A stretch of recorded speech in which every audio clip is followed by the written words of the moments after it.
Holi study গাইডের পক্ষ থেকে সকল শ্রোতা বন্ধুকে স্বাগত। রবীন্দ্রনাথ ঠাকুরের লেখা মধ্যবর্তিনী গল্পটি আজ আমি পাঠ করব।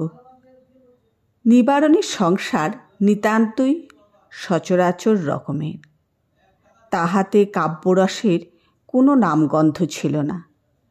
জীবনে উক্ত রসের যে কোনো আবশ্যক আছে এমন কথা তাহার মনে কখনো উদয় হয়নি।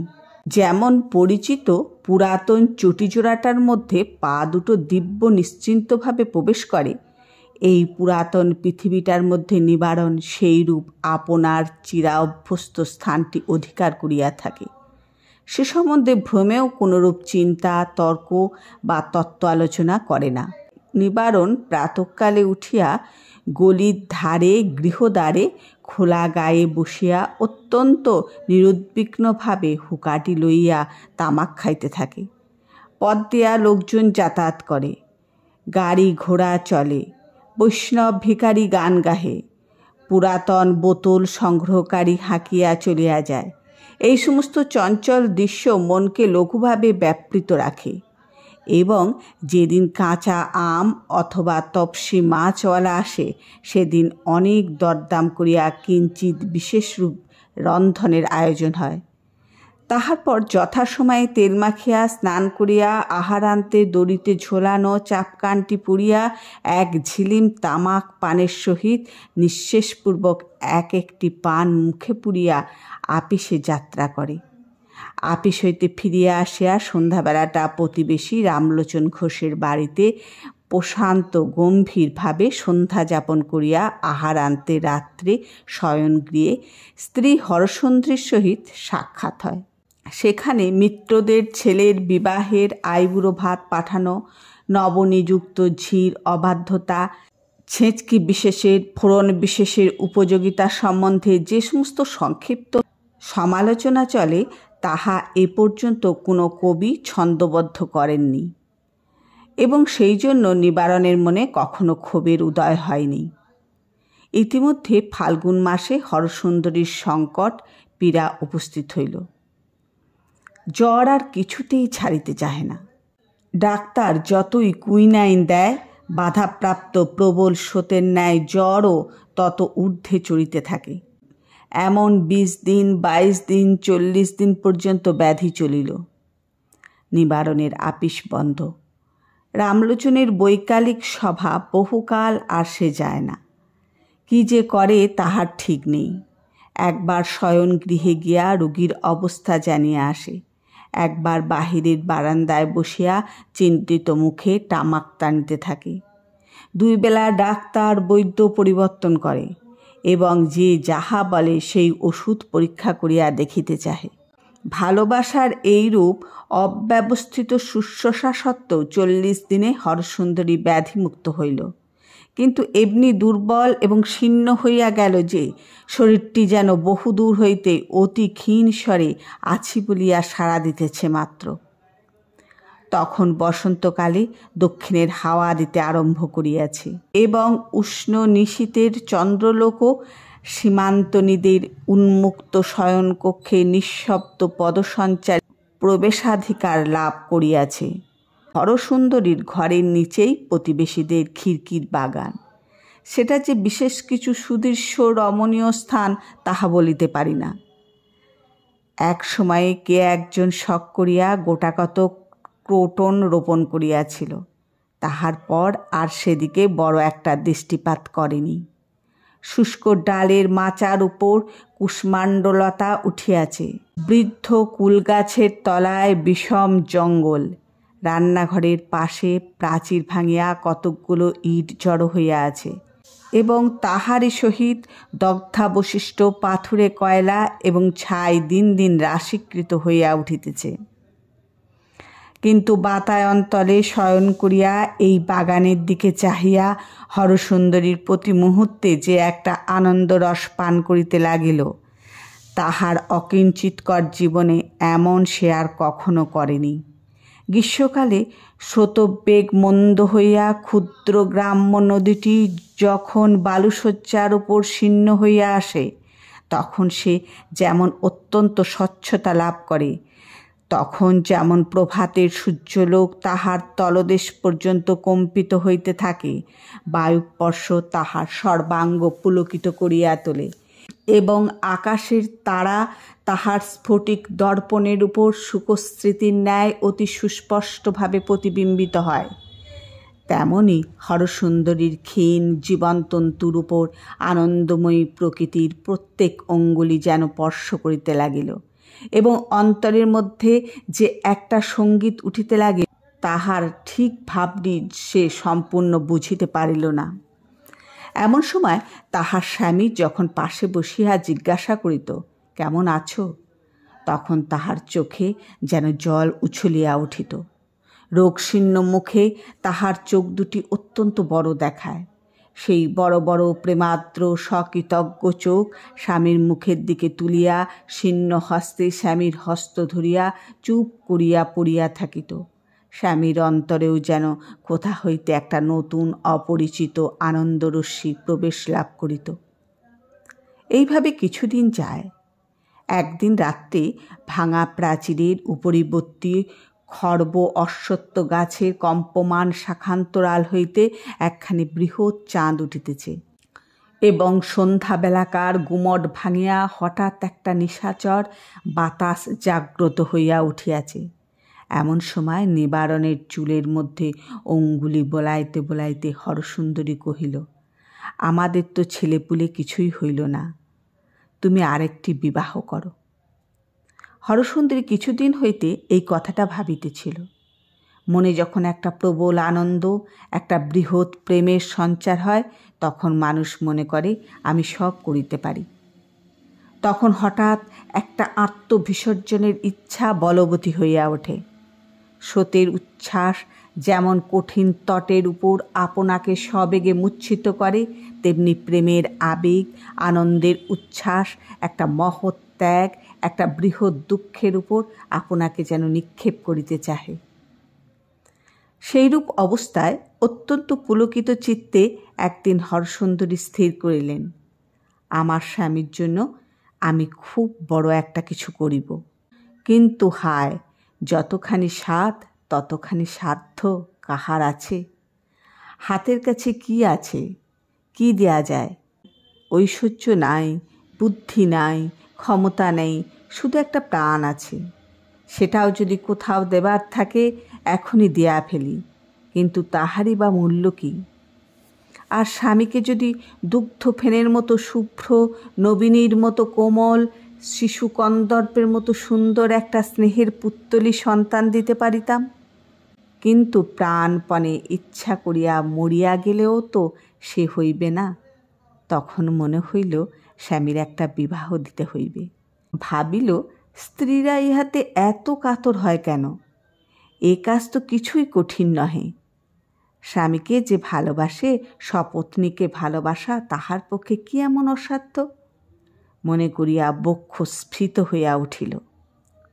প্রস্তাবটা প্রথম যখন শুনিল, নিবারণ হাসিয়া উড়াইয়া দিল। দ্বিতীয় এবং তৃতীয়বারও কর্ণপাত করিল না। স্বামীর এই অসম্মতি, এই অনিচ্ছা দেখিয়া হরসুন্দরীর বিশ্বাস এবং সুখ যতই বাড়িয়া উঠিল, তাহার প্রতিজ্ঞা তত দৃঢ় হইতে লাগিল। এদিকে নিবারণ যত বারংবার এই অনুরোধ শুনিল, ততই ইহার অসম্ভবতা তাহার মন হইতে দূর হইল এবং গৃহদ্বারে বসিয়া তামাক খাইতে খাইতে সন্তান পরিবৃত্ত গৃহের সুখময় চিত্র তাহার মনে উজ্জ্বল হইয়া উঠিতে লাগিল। একদিন নিজেই প্রসঙ্গ উত্থাপন করিয়া কহিল, বুড়া বয়সে একটি কচি খুকিকে বিবাহ করিয়া আমি মানুষ করিতে পারিব না। হরসুন্দরী কহিল, সেজন্য তোমাকে ভাবিতে হইবে না, মানুষ করিবার ভার আমার উপর রহিল। বলিতে বলিতে এই সন্তানহীনা রমণীর মনে একটি কিশোর বয়স্কা সুকুমারী লজ্জাশীলা মাতৃকোর হইতে সদ্য বিচ্যুতা নববধূর মুখচ্ছবি উদয় হইল এবং হৃদয় স্নেহে বিগলিত হইয়া গেল। নিবারণ কহিল, আমার আপিস আছে, কাজ আছে, তুমি আছো, কচি মেয়ের আবদার শুনিবার অবসর আমি পাইব না। হরসুন্দরী বারবার করিয়া কহিল, তাহার জন্য কিছুমাত্র সময় নষ্ট করিতে হইবে না, এবং অবশেষে পরিহাস করিয়া কহিল, আচ্ছা গো, তখন দেখিব কোথায় বা তোমার কাজ থাকে, কোথায় বা আমি থাকি, আর কোথায় বা তুমি থাকো। নিবারণ সে কথার উত্তর মাত্র দেয়া আবশ্যক মনে করিল না। শাস্তির স্বরূপ হরসুন্দরীর কপলে হাসিয়া তর্জনীর আঘাত করিল। এই তো গেল ভূমিকা। একটি নোলক পড়া অশ্রুভরা ছোটোখাটো মেয়ের সহিত নিবারণের বিবাহ হইল। তাহার নাম শৈলবালা। নিবারণ ভাবিল নামটি বড় মিষ্ট এবং মুখখানিও বেশ ঢলঢল। তাহার ভাবখানা, তাহার চেহারাখানি, তাহার চলাফেরা একটু বিশেষ মনোযোগ করিয়া চাহিয়া দেখিতে ইচ্ছা করে, কিন্তু সে আর কিছুতেই হইয়া ওঠে না। উল্টিয়া এমন ভাব দেখাইতে হয় যে ওই তো এক ফোঁটা মেয়ে, উহাকে লইয়া তো বিষম বিপদে পড়িলাম। কোনো মতে পাশ কাটিয়া আমার বয়সোচিত কর্তব্যক্ষেত্রের মধ্যে গিয়া পড়িলে যেন পরিত্রাণ পাওয়া যায়। হরসুন্দরী নিবারণের এই বিষম বিপদগ্রস্ত ভাব দেখিয়া মনে মনে বড় আমোদ বোধ করিত। একদিন হাত চাপিয়া ধরিয়া বলিত, আহা, পালাও কোথায়? ওইটুকু মেয়ে, ও তো আর তোমাকে খাইয়া ফেলিবে না। নিবারণ দ্বিগুণ শশব্যস্ত ভাব ধারণ করিয়া বলিত, আরে রসো রসো, আমার একটু বিশেষ কাজ আছে, বলিয়া যেন পালাইবার পথ পাইত না। হরসুন্দরী হাসিয়া দ্বার আটক করিয়া বলিত, আজ ফাঁকি দিতে পারিবে না। অবশেষে নিবারণ নিতান্তই নিরুপায় হইয়া কাতরভাবে বসিয়া পড়িত। হরসুন্দরী তাহার কানের কাছে বলিত, আহা, পরের মেয়েকে ঘরে আনিয়া অমন হতশ্রদ্ধা করিতে নেই। এই বলিয়া শৈলবালাকে ধরিয়া নিবারণের বাম পাশে বসাইয়া দিত এবং জোর করিয়া ঘুমটা খুলিয়া ও চিবুক ধরিয়া তাহার আনত মুখ তুলিয়া নিবারণকে বলিত, আহা, কেমন চাঁদের মতো মুখখানি দেখো দেখি। কোনোদিন বা উভয়কে ঘরে বসাইয়া কাজ আছে বলিয়া উঠিয়া যাইত এবং বাহির হইতে ঝনাত করিয়া দরজা বন্ধ করিয়া দিত। নিবারণ নিশ্চয়ই জানিত দুটি কৌতূহলী চক্ষু কোনো না কোনো ছিদ্রে সংলগ্ন হইয়া আছে। অতিশয় উদাসীনভাবে পাশ ফিরিয়া নিদ্রার উপক্রম করিত। শৈলবালা ঘুমটা টানিয়া গুটিসুটি মারিয়া মুখ ফেরাইয়া একটা কোণের মধ্যে মেলাইয়া থাকিত। অবশেষে হরসুন্দরী নিতান্ত না পারিয়া হাল ছাড়িয়া দিল, কিন্তু খুব বেশি দুঃখিত হইল না। হরসুন্দরী যখন হাল ছাড়িল তখন স্বয়ং নিবারণ হাল ধরিল। এ বড় কৌতূহল, এ বড় রহস্য। এক টুকরো হীরক পাইলে তাহাকে নানাভাবে নানা দিকে ফিরাইয়া দেখিতে ইচ্ছা করে। আর এ একটি ক্ষুদ্র সুন্দর মানুষের মন, বড় অপূর্ব। ইহাকে কত রকম করিয়া স্পর্শ করিয়া সুহাগ করিয়া অন্তরাল হইতে, সম্মুখ হইতে, পার্শ্ব হইতে দেখিতে হয়। কখনো একবার কানের দুলে দোল দিয়া, কখনো ঘুমটা একটুখানি টানিয়া তুলিয়া, কখনো বিদ্যুতের মতো সহসা সচকিতে, কখনো নক্ষত্রের মতো দীর্ঘকাল এক দৃষ্টে নব নব সৌন্দর্যের সীমা আবিষ্কার করিতে হয়। ম্যাকমোরান কোম্পানির অফিসের হেডবাবু শ্রীযুক্ত নিবারণচন্দ্রের অদৃষ্টে এমন অভিজ্ঞতা ইতিপূর্বে হয়নি। সে যখন প্রথম বিবাহ করিয়াছিল তখন বালক ছিল। যখন যৌবন লাভ করিল তখন স্ত্রী তাহার নিকট পরিচিত। বিবাহিত জীবন চিরাভ্যস্ত। হরসুন্দরীকে অবশ্যই সে ভালোবাসিত, কিন্তু কখনোই তাহার মনে ক্রমে ক্রমে প্রেমের সচেতন সঞ্চার হয়নি। একেবারে পাকা আম্রের মধ্যেই যে পতঙ্গ জন্মলাভ করিয়াছে, যাহাকে কোনো কালে রস অন্বেষণ করিতে হয়নি, অল্পে অল্পে রসাস্বাদ করিতে হয়নি, তাহাকে একবার বসন্তকালের বিকশিত পুষ্পবনের মধ্যে ছাড়িয়া দেয়া হোক দেখি। বিকচুন্মুখ গোলাপের আধখোলা মুখটির কাছে ঘুরিয়া ঘুরিয়া তাহার কি আগ্রহ! একটুকু যে সৌরভ পায়, একটুকু যে মধুর আস্বাদ লাভ করে, তাহাতে তাহার কি নেশা।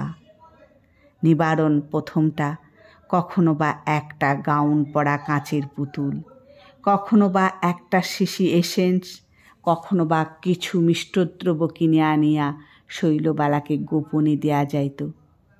এমনি করিয়া একটুখানি ঘনিষ্ঠতার সূত্রপাত হয়।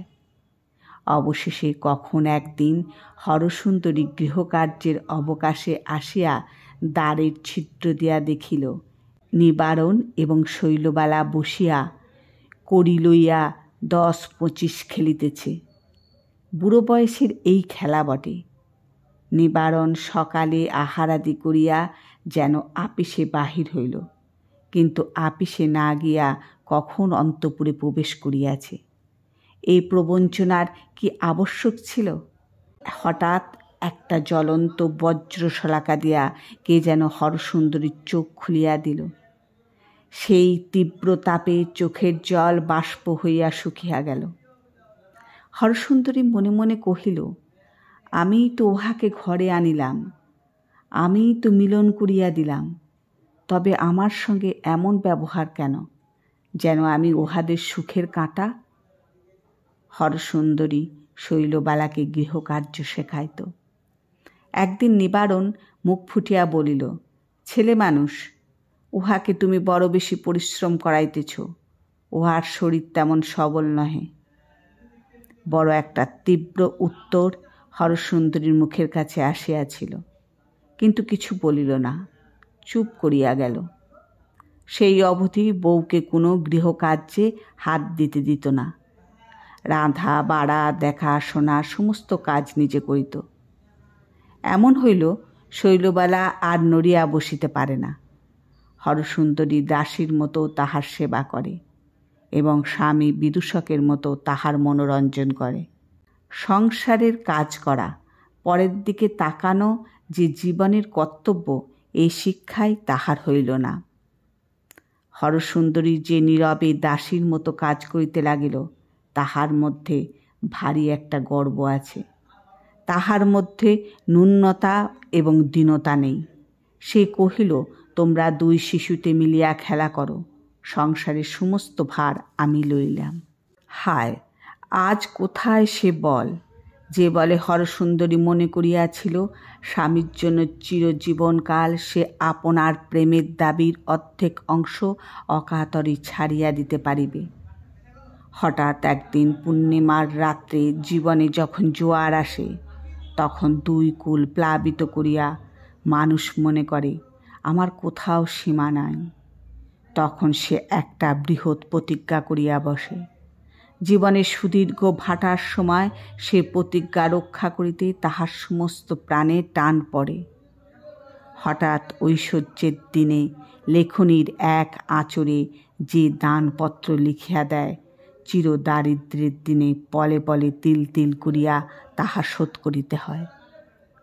তখন বোঝা যায় মানুষ বড় দীন, হৃদয় বড় দুর্বল, তাহার ক্ষমতা অতি যৎসামান্য। দীর্ঘ রোগাবসানে ক্ষীণ রক্তহীন পাণ্ডু কলেবরে হরসুন্দরী সেদিন শুক্ল দ্বিতীয়ার চাঁদের মতো একটি শীর্ণ রেখা মাত্র ছিল। সংসারে নিতান্তই লঘু হইয়া ভাসিতেছিল। মনে হইয়াছিল আমার যেন কিছু না হইলেও চলে। ক্রমে শরীর বলি হইয়া উঠিল, রক্তের তেজ বাড়িতে লাগিল। তখন হরসুন্দরীর মনে কোথা হইতে একদল শরিক আসিয়া উপস্থিত হইল। তাহারা উচ্চৈস্বরে কহিল, তুমি তো ত্যাগপত্র লিখিয়া বসিয়া আছো, কিন্তু আমাদের দাবি আমরা ছাড়িব না। হরসুন্দরী যেদিন প্রথম পরিষ্কার রূপে আপন অবস্থা বুঝিতে পারিল, সেদিন নিবারণ ও শৈলবালাকে আপন শয়ন গৃহ ছাড়িয়া দিয়া ভিন্ন গৃহে একাকী গিয়া শয়ন করিল। 8 বৎসর বয়সে বাসর রাত্রে যে শয্যায় প্রথম শয়ন করিয়াছিল, আজ 27 বৎসর পরে সেই শয্যা ত্যাগ করিল।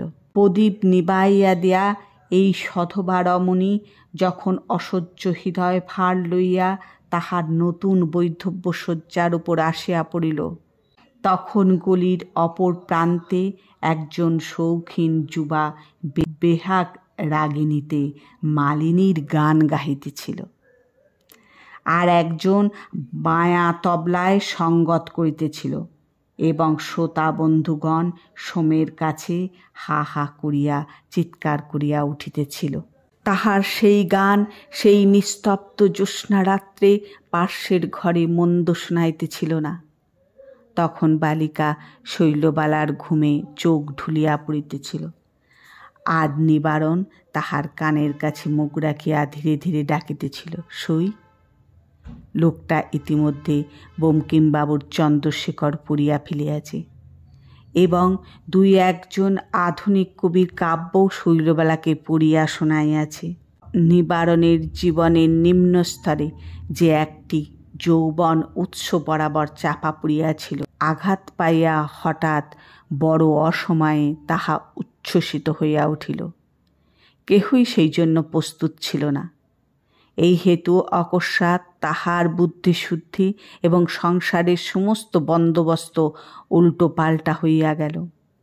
সে বেচারা কোনো কালে জানিত না মানুষের ভিতরে এমন সকল উপদ্রবজনক পদার্থ থাকে, এমন সকল দুর্দাম দুরন্ত শক্তি, যাহা সমস্ত হিসাব কিতাব শৃঙ্খল সামঞ্জস্য একবারে নয় ছয় করিয়া দেয়।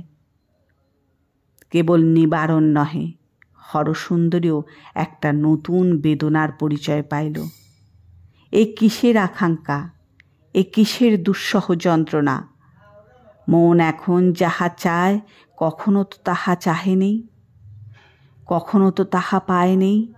যখন ভদ্রভাবে নিবারণ নিয়মিত আপিসে যাইত, যখন নিদ্রার পূর্বে কিয়ৎকালের জন্য গয়লার হিসাব, দ্রব্যের মহার্ঘতা এবং লৌকিকতার কর্তব্য সম্বন্ধে আলোচনা চলিত, তখন তো এই অন্তর্বিপ্লবের কোনো সূত্রপাত মাত্র ছিল না। ভালোবাসিত বটে, কিন্তু তাহার তো কোনো উজ্জ্বলতা, কোনো উত্তাপ ছিল না। সে ভালোবাসা অপ্রজ্বলিত ইন্ধনের মতো ছিল মাত্র। আজ তাহার মনে হইল জীবনের সফলতা হইতে যেন চিরকাল কে তাহাকে বঞ্চিত করিয়া আসিয়াছে। তাহার হৃদয় যেন চিরদিন উপবাসী হইয়া আছে। তাহার এই নারী জীবন বড় দারিদ্র্যেই কাটিয়াছে। সে কেবল হাট বাজার, পান মশলা, তরি তরকারির ঝঞ্ঝাট লইয়া ২৭টা অমূল্য বৎসর দাসীবৃত্তি করিয়া কাটাইল। আর আজ জীবনের মধ্যপথে আসিয়া দেখিল, তাহারই শয়ন কক্ষের পার্শ্বে এক গোপন মহামহৈশ্বর্য ভাণ্ডারের কুলুপ খুলিয়া একটি ক্ষুদ্র বালিকা একেবারে রাজরাজেশ্বরী হইয়া বসিল। নারী দাসী বটে, কিন্তু সেই সঙ্গে নারী রানীও বটে। কিন্তু ভাগাভাগি করিয়া একজন নারী হইল দাসী, আর একজন নারী হইল রানী। তাহাতে দাসীর গৌরব গেল, রানীর সুখ রহিল না। কারণ শৈলবালাও নারী জীবনের যথার্থ সুখের স্বাদ পাইল না। এত অবিশ্রাম আদর পাইল যে ভালোবাসিবার আর মুহূর্ত অবসর রহিল না। সমুদ্রের দিকে প্রবাহিত হইয়া সমুদ্রের মধ্যে আত্মবিসর্জন করিয়া বোধ করি নদীর একটি মহৎ চরিতার্থতা আছে। কিন্তু সমুদ্র যদি জোয়ারের টানে আকৃষ্ট হইয়া ক্রমাগতই নদীর উন্মুখীন হইয়া বহে, তবে নদী কেবল নিজের মধ্যেই নিজে স্ফীত হইতে থাকে। সংসার তাহার সমস্ত আদর সোহাগ লইয়া দিবারাত্রি শৈলবালার দিকে অগ্রসর হইয়া রইল। তাহাতে শৈলবালার আত্মদর অতিশয় উত্তঙ্গ হইয়া উঠিতে লাগিল। সংসারের প্রতি তাহার ভালোবাসা পড়িতে পাইল না। সে জানিল আমার জন্যই সমস্ত, এবং আমি কাহার জন্য নহি। এই অবস্থায় যথেষ্ট অহংকার আছে, কিন্তু পরিতৃপ্তি কিছুই নেই। একদিন ঘন ঘোর মেঘ করিয়া আসিয়াছে, এমনই অন্ধকার করিয়াছে যে ঘরের মধ্যে কাজকর্ম করা অসাধ্য। বাহিরে ঝুপঝুপ করিয়া বৃষ্টি হইতেছে, কুল গাছের তলায় লতা গুল্মের জঙ্গল প্রায় নিমগ্ন হইয়া গেছে এবং প্রাচীরের পার্শ্ববর্তী নালা দেয়া ঘোলা জলস্রোত কল কল শব্দে বহিয়া চলিয়াছে। হরসুন্দরী আপনার নতুন শয়নগৃহের নির্জন অন্ধকারে জানালার কাছে চুপ করিয়া বসিয়া আছে। এমন সময় নিবারণ চোরের মতো ধীরে ধীরে দ্বারের কাছে প্রবেশ করিল। ফিরিয়া যাইবে কি অগ্রসর হইবে ভাবিয়া পাইল না। হরসুন্দরী তাহা লক্ষ্য করিল, কিন্তু একটি কথাও কহিল না। তখন নিবারণ হঠাৎ একেবারে তীরের মতো হরসুন্দরীর পার্শ্বে গিয়া এক নিঃশ্বাসে বলিয়া ফেলিল, গোটা কত গহনার আবশ্যক হইয়াছে। জানো তো, অনেকগুলো দেনা হইয়া পড়িয়াছে। পাওনাদার বড়ই অপমান করিতেছে। কিছু বন্ধক রাখিতে হইবে, শীঘ্রই ছাড়াইয়া লইতে পারিব। হরসুন্দরী কোনো উত্তর দিল না। নিবারণ চোরের মতো দাঁড়াইয়া রহিল। অবশেষে পুনশ্চ কহিল, তবে কি কাজ হইবে না? হরসুন্দরী কহিল, না। ঘরে প্রবেশ করাও যেমন শক্ত, ঘর হইতে অবিলম্বে বাহির হওয়াও তেমনি কঠিন। নিবারণ একটু এদিকে ওদিকে চাহিয়া ইতস্তত করিয়া বলিল, তবে অন্যত্র চেষ্টা করে দেখিগে যাই বলিয়া প্রস্থান করিল। ঋণ কোথায় এবং কোথায় গহনা বন্ধক দিতে হইবে হরসুন্দরী তাহা সমস্তই বুঝিল। নববধূ পূর্বরাত্রে তাহার এই হতবুদ্ধি পোষা পুরুষটিকে অত্যন্ত ঝঙ্কার দেয়া বলিয়াছিল, দিদির সিন্ধুক ভরা গহনা, আর আমি বুঝি একখানি পড়িতে পাই না। নিবারণ চলিয়া গেলে ধীরে ধীরে উঠিয়া লোহার সিন্ধুক খুলিয়া একে একে সমস্ত গহনা বাহির করিল। শৈলবালাকে ডাকিয়া প্রথমে আপনার বিবাহের বেনারসি শাড়িখানা পরাইল। তাহার পর তাহার আপাদমস্তক এক একখানি করিয়া গহনায় ভরিয়া দিল। ভালো করিয়া চুল বাঁধিয়া দিয়া প্রদীপ জ্বালিয়া দেখিল। বালিকার মুখখানি বড় সুমিষ্ট, একটি সত্যপক্ক সুগন্ধ ফলের মতো নিটল রসপূর্ণ। শৈলবালা যখন ঝমঝম শব্দ করিয়া চলিয়া গেল, সেই শব্দ বহুক্ষণ ধরিয়া হরসুন্দরীর শিরার রক্তের মধ্যে ঝিমঝিম করিয়া বাজিতে লাগিল।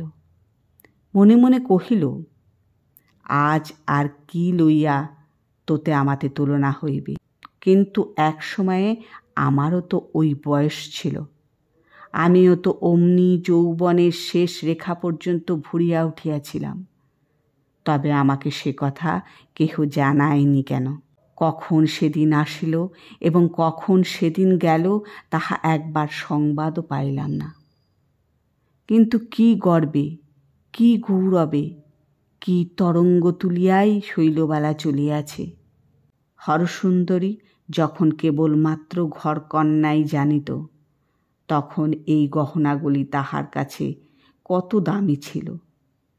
তখন কি নির্বোধের মতো এই সমস্ত এমন করিয়া এক মুহূর্ত হাতছাড়া করিতে পারিত। এখন ঘরকন্না ছাড়া আর একটা বড় কিসের পরিচয় হইয়াছে। এখন গহনার দাম, ভবিষ্যতের হিসাব সমস্ত তুচ্ছ হইয়া গিয়াছে। আর শৈলবালা সোনা মানিক ঝকমক করিয়া শয়নগৃহে চলিয়া গেল। একবার মুহূর্তের তরে ভাবিলও না হরসুন্দরী তাহাকে কতখানি দিল। সে জানিল চতুর্দিক হইতে সমস্ত সেবা, সমস্ত সম্পদ, সমস্ত সৌভাগ্য স্বাভাবিক নিয়মে তাহার মধ্যে আসিয়া পরিসমাপ্ত হইবে, কারণ সে হইল শৈলবালা, সে হইল সই। এক একজন লোক স্বপ্নাবস্থায় নির্ভীকভাবে অত্যন্ত সংকটের পথ দিয়া চলিয়া যায়, মুহূর্তমাত্র চিন্তা করে না। অনেক জাগ্রত মানুষেরও তেমনি চির স্বপ্নাবস্থা উপস্থিত হয়, কিছুমাত্র জ্ঞান থাকে না। বিপদের সংকীর্ণ পথ দিয়া নিশ্চিন্ত মনে অগ্রসর হইতে থাকে। অবশেষে নিদারুণ সর্বনাশের মধ্যে গিয়া জাগ্রত হইয়া ওঠে। আমাদের ম্যাকমোরান কোম্পানির হেডবাবুটিরও সেই দশা। শৈলবালা তাহার জীবনের মাঝখানে একটা প্রবল আবর্তের মতো ঘুরিতে লাগিল এবং বহুদূর হইতে বিবিধ মহার্ঘ পদার্থ আকৃষ্ট হইয়া তাহার মধ্যে বিলুপ্ত হইতে লাগিল। কেবল যে নিবারণের মনুষ্যত্ব এবং মাসিক বেতন, হরসুন্দরীর সুখ সৌভাগ্য এবং বসনভূষণ তাহা নহে, সঙ্গে সঙ্গে ম্যাকমোরান কোম্পানির ক্যাশ তহবিলেও গোপনে টান পড়িল। তাহার মধ্য হইতে দুই একটা করিয়া তোড়া অদৃশ্য হইতে লাগিল। নিবারণ স্থির করিত আগামী মাসের বেতন হইতে আস্তে আস্তে শোধ করিয়া রাখিব, কিন্তু আগামী মাসের বেতনটি হাতে আসিবা মাত্র সেই আবর্ত হইতে টান পড়ে এবং শেষ 2 আনিটি পর্যন্ত চকিতের মতো চিকমিক করিয়া বিদ্যুৎ বেগে অন্তর্হিত হয়। শেষে একদিন ধরা পড়িল। পুরুষানুক্রমের চাকুরি। সাহেব বড় ভালোবাসে। তহবিল পূরণ করিয়া দেবার জন্য 2 দিন মাত্র সময় দিল। কেমন করিয়া যে ক্রমে ক্রমে 2500 টাকার তহবিল ভাঙাইয়াছে তাহার নিবারণ নিজেই বুঝিতে পারিল না। একেবারে পাগলের মতো হইয়া হরসুন্দরীর কাছে গেল, বলিল সর্বনাশ হইয়াছে। হরসুন্দরী সমস্ত শুনিয়া একেবারে পাংশুবর্ণ হইয়া গেল। নিবারণ কহিল, শীঘ্র গহনাগুলো বাহির করো। হরসুন্দরী কহিল, সে তো আমি সমস্ত ছোট বউকে দিয়াছি। নিবারণ নিতান্ত শিশুর মতো অধীর হইয়া বলিতে লাগিল, কেন দিলে ছোট বউকে? কেন দিলে? কে তোমাকে দিতে বলিল? হরসুন্দরী তাহার প্রকৃত উত্তর না দেয়া কহিল, তাহাতে ক্ষতি কি হইয়াছে? সে তো আর জলে পড়ে নেই। ভীরু নিবারণ কাতর স্বরে কহিল, তবে যদি তুমি কোনো ছুতো করিয়া তাহার কাছ হইতে বাহির করিতে পারো, কিন্তু আমার মাথা খাও, বলিও না যে আমি চাহিয়াছি কিংবা কি জন্য চাহিতেছি। তখন হরসুন্দরী মর্মান্তিক বিরক্তি ও ঘৃণা ভরে বলিয়া উঠিল, এই কি তোমার ছলছুতো করিবার, সোহাগ করিবার সময়? চলো। বলিয়া স্বামীকে লইয়া ছোট বউয়ের ঘরে প্রবেশ করিল। ছোট বউ কিছু বুঝিল না। সে সকল কথাতেই বলিল, সে আমি কি জানি। সংসারের কোনো চিন্তা যে তাহাকে কখনো ভাবিতে হইবে এমন কথা কি তাহার সহিত ছিল? সকলে আপনার ভাবনা ভাবিবে এবং সকলে মিলিয়া শৈলবালার আরাম চিন্তা করিবে। অকস্মাৎ ইহা ব্যতিক্রম হয়, এ কি ভয়ানক অন্যায়। তখন নিবারণ শৈলবালার পায়ে ধরিয়া কাঁদিয়া পড়িল। শৈলবালা কেবলই বলল, সে আমি জানি না, আমার জিনিস আমি কেন দিব? নিবারণ দেখিল ওই দুর্বল ক্ষুদ্র সুন্দর সুকুমারী বালিকাটি লোহার সিন্দুকের অপেক্ষাও কঠিন। হরসুন্দরী সংকটের সময় স্বামীর এই দুর্বলতা দেখিয়া ঘৃণায় জর্জরিত হইয়া উঠিল। শৈলবালার চাবি বলপূর্বক কাড়িয়া লইতে গেল। শৈলবালা তৎক্ষণাৎ চাবির গোছা প্রাচীর লঙ্ঘন করিয়া পুষ্করিণীর মধ্যে ফেলিয়া দিল। হরসুন্দরী হতবুদ্ধি স্বামীকে কহিল, তালা ভাঙিয়া ফেলো না। শৈলবালা প্রশান্ত মুখে বলিল, তাহা হইলে আমি গলায় দড়ি দিয়া মরিব। নিবারণ কহিল, আমি আর একটা চেষ্টা দেখিতেছি, বলিয়া এলোথেলো বেশে বাহির হইয়া গেল। নিবারণ 2 ঘণ্টার মধ্যেই পৈতৃক বাড়ি 2500 টাকায় বিক্রয় করিয়া আসিল। বহু কষ্টে হাতের বেড়িটা বাঁচিল, কিন্তু চাকুরি গেল। স্থাবর জঙ্গমের মধ্যে রহিল কেবল 2টি মাত্র স্ত্রী। তাহার মধ্যে ক্লেশ কাতর বালিকা স্ত্রীটির গর্ভবতী হইয়া নিতান্ত স্থাবর হইয়া পড়িল। গলির মধ্যে একটি ছোট স্যাঁতসেঁতে বাড়িতে এই ক্ষুদ্র পরিবার আশ্রয় গ্রহণ করিল। ছোট বউয়ের অসন্তোষ এবং অসুখের আর শেষ নেই। সে কিছুতেই বুঝিতে চায় না তাহার স্বামীর ক্ষমতা নেই। ক্ষমতা নেই যদি তো বিবাহ করিলে কেন? ওপরের তলায় কেবল দুটি মাত্র ঘর। একটি ঘরে নিবারণ ও শৈলবালার শয়নগৃহ, আর একটি ঘরে হরসুন্দরী থাকে। শৈলবালা খুঁতখুঁত করিয়া বলিল, আমি দিন রাত্রি শোবার ঘরে কাটাইতে পারি না। নিবারণ মিথ্যা আশ্বাস দেয়া বলিত, আমি আর একটি ভালো বাড়ির সন্ধানে আছি, শীঘ্র বাড়ি বদল করিব। শৈলবালা বলিত, কেন? ওই তো পাশে আর একটা ঘর আছে। শৈলবালা তাহার পূর্ব প্রতিবেশিনীদের দিকে কখনো মুখ তুলিয়া চাহেনি। নিবারণের বর্তমান দুরাবস্থায় ব্যথিত হইয়া তাহারা একদিন দেখা করিতে আসিল। শৈলবালা ঘরে খিল দিয়া বসিয়া রহিল, কিছুতেই দ্বার খুলিল না। তাহারা চলিয়া গেলে রাগিয়া কাঁদিয়া উপবাসী থাকিয়া হিস্টেরিয়া করিয়া পাড়া মাথায় করিল। এমনতর উৎপাত প্রায় ঘটিতে লাগিল। অবশেষে শৈলবালার শারীরিক সংকটের অবস্থায় গুরুতর পীড়া হইল, এমনকি গর্ভপাত হইবার উপক্রম হইল। নিবারণ হরসুন্দরীর 2 হাত ধরিয়া বলিল, তুমি শৈলকে বাঁচাও। হরসুন্দরী দিন নাই রাত্রি নাই শৈলবালার সেবা করিতে লাগিল।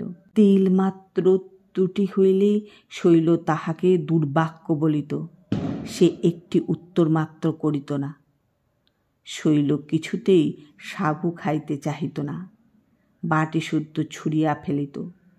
জ্বরের সময় কাঁচা আমের অম্বল দিয়া ভাত খাইতে চাহিত, না পাইলে রাগিয়া কাঁদিয়া অনর্থপাত করিত। হরসুন্দরী তাহাকে লক্ষ্মী আমার, বোন আমার, দিদি আমার বলিয়া শিশুর মতো ভোলাইতে চেষ্টা করিত, কিন্তু শৈলবালা বাঁচিল না। সংসারের সমস্ত সুহাগ আদর লইয়া পরম অসুখ ও অসন্তোষে বালিকার ক্ষুদ্র অসম্পূর্ণ ব্যর্থ জীবন অকালে নষ্ট হইয়া গেল। নিবারণের প্রথমে খুব একটা আঘাত লাগিল, পরক্ষণেই দেখিল তাহার একটা মস্ত বাঁধন ছিঁড়িয়া গিয়াছে। শোকের মধ্যে হঠাৎ তাহার একটা মুক্তির আনন্দ বোধ হইল। হঠাৎ মনে হইল এতদিন তাহার বুকের উপর একটা দুঃস্বপ্ন চাপিয়াছিল। চৈতন্য হইয়া মুহূর্তের মধ্যে জীবন নিরতিশয় লঘু হইয়া গেল। মাধবী লতাটির মতো এই যে কোমল জীবন পাশ ছিঁড়িয়া গেল, এই কি তাহার আদরের শৈলবালা? হঠাৎ নিঃশ্বাস টানিয়া দেখিল, না, সে তাহার উদ্বন্ধন রুজ্জু। আর তাহার চিরজীবনের সঙ্গিনী হরসুন্দরী? দেখিল সেই তো তাহার সমস্ত সংসার একাকিনী অধিকার করিয়া তাহার জীবনের সমস্ত সুখ দুঃখের স্মৃতি মন্দিরের মাঝখানে বসিয়া আছে, কিন্তু তবু মধ্যে একটা বিচ্ছেদ, ঠিক যেন একটি ক্ষুদ্র উজ্জ্বল সুন্দর নিষ্ঠুর ছুরি আসিয়া একটি হৃৎপিণ্ডের দক্ষিণ এবং বাম অংশের মাঝখানে বেদনাপূর্ণ বিদারণ রেখা টানিয়া দেয়া গিয়াছে। একদিন গভীর রাত্রে সমস্ত শহর যখন নিদ্রিত, নিবারণ ধীরে ধীরে হরসুন্দরীর নিভৃত শয়নকক্ষে প্রবেশ করিল। নীরবে সেই পুরাতন নিয়মমত সেই পুরাতন শয্যার দক্ষিণ অংশ গ্রহণ করিয়া শয়ন করিল, কিন্তু এবার তাহার সেই চির অধিকারের মধ্যে চোরের মতো প্রবেশ করিল। হরসুন্দরীও একটি কথা বলিল না, নিবারণও একটি কথা বলিল না। উহারা পূর্বে যে রূপ পাশাপাশি শয়ন করিত, এখনও সেই রূপ পাশাপাশি শুইল, কিন্তু ঠিক মাঝখানে একটি মৃত বালিকা শুইয়া রহিল। তাহাকে কেহ লঙ্ঘন করিতে পারিল না। রবীন্দ্রনাথ ঠাকুরের লেখা মধ্যবর্তিনী গল্পটি পাঠ করলাম। গল্পটি প্রথম থেকে শেষ পর্যন্ত শোনার জন্য অনেক ধন্যবাদ। সবাই ভালো থাকবে, সুস্থ থাকবেন।